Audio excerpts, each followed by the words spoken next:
ఏమండోయ్ బాబాయ్ గారు, పిన్ని గారు, హోమ్లీ కుక్ ఎగ్స్తో మళ్ళీ మీ ముందుకి. వెనకటి కాలంలో ఒక సామెత ఉండేదంటండి, చేతిలో పిల్లని పెట్టుకొని ఊరంతా వెతికినట్టు.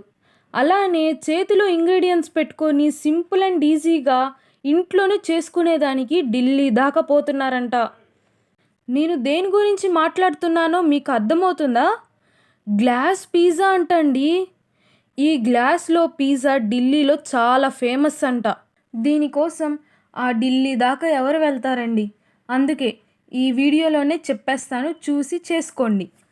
ముందుగా పిజ్జా చేసుకోవడానికి కన్వీనియంట్గా ఉండే గ్లాస్ తీసుకొని బ్రెడ్ పీస్ని గ్లాస్ బాటంలో బేస్లా అరేంజ్ చేసుకోండి. ఇప్పుడు టాపింగ్ చేసుకుందాం. Chopped onions, capsicum, diced tomato, pizza sauce, tomato sauce, mayonnaise, oregano, mozzarella cheese, cheese slice వేసి చిల్లీ ఫ్లేక్స్ కూడా వేసుకోండి.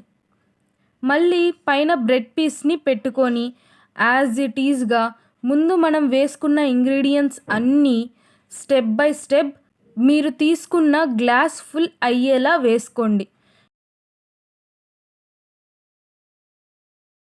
నేను తీసుకున్న గ్లాస్ క్వాంటిటీకి 3 లేయర్స్ సరిపోయాయి. గ్లాస్ ఫుల్గా లేయరింగ్ చేసుకున్న తర్వాత చీజ్ వేసుకోండి.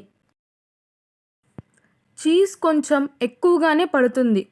మనం వేసుకున్న స్టఫ్ అనేది కనిపించకుండా చీజ్తో ఫుల్గా కవర్ చేసుకోవాలి.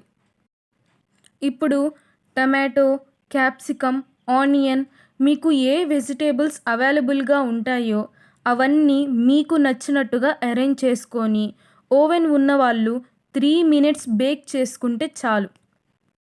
ఓవెన్ లేకపోయినా ఇబ్బంది ఏం లేదు.